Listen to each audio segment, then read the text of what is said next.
তারা আমাদেরকে এখন গাড় ধাক্কা দিয়ে বাড়ির থেকে বের করে দিচ্ছে। কি বলতেছেন চাচা? আপনার ছেলে তিনটা, একজন আপনার দেখাশোনা করে না?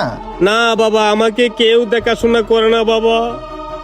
আচ্ছা চাচা, এবার বুঝলাম। আপনি এখন ওঠেন, আসেন, আজকে আমি আপনাকে পেট ভরে মুরগি দিয়ে ভাত খাওয়াবো। আসেন চাচা, আসেন। চাচা এখানে বসেন আপনি।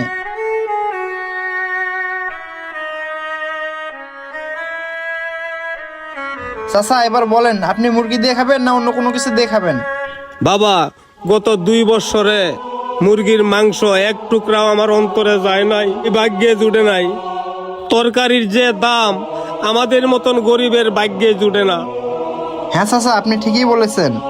আজকাল যে বাজারের দাম, আমরা তো বাজার করতে হিমশিম খাওয়া যায়, আপনাদের কথা তো বাদাই দিলাম। সমস্যা নেই চাচা, আমি আপনাকে মুরগি দিয়ে ভাত দিতে বলতেছি। এই ভাইয়া, এখানে একটা মুরগি দিয়ে ভাত দেন তো।